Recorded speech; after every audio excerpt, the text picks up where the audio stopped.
guys, so nandito tayo ngayon sa Barangay Sulsugin, Alfonso, Cavite. So ito ay bagong project. Bali Hills Farm ito. Kasi nga, itong portion na to ay medyo slope tapos flat siya. Pero more on fruit bearing po siya rito. Ang maganda dito, may linya na siya ng tubig at saka kuryente. So ngayon guys, papakita ko sa inyo yung kabuuan ng property. Guys, galing yan sa bayan ng Alfonso. So malapit ito sa palengke ng Alfonso. So ito yung property, naka-base course na po kami. Ayan, may mga fruit bearing po. May linya na siya ng kuryente tsaka internet. Yan, nakamuhon na rin siya. Ready to occupancy na to once naka 30% down payment na kayo. Yan, marami siyang tanim na prutas. Ayan may lansones. Yan yung puno ng lansones. Tapos langka, buko, kape. Yan. Marami siyang tanim na lansones. Nakikita nyo. Nag-i-start na siya na namumukol yung bunga. Yan, may saging. Magkabilaan yan. Ito naman po ay is guyabano. Yan.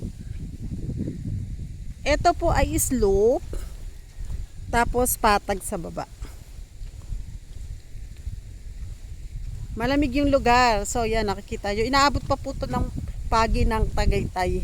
So ibig sabihin malamig talaga siya dito. Yan, overlooking na din naman po yung dito siya sa bandang taas. Ay nakikita nyo. Ang per square meter natin dito sa inner ay 6,000 per square meter. Sa corner po natin ay 6,500. Title po yung property. Pre-transfer na rin po yung title.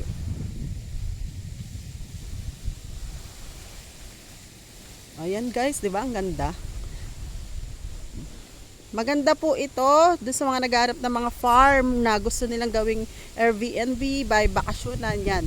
So napakaganda nito. Location na to. Ang lamig tingnan nyo naman yung hangin. Ang lamig. Ang lakas ng hangin. Yan siya. Diba? Puro puno. Pag nabil nyo yan, 30%, pwede nyo na ma-occupy yung lupa na napili nyo.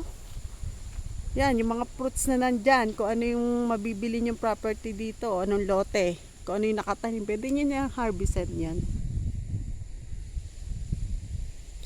300 square meter po yung ating cut dito.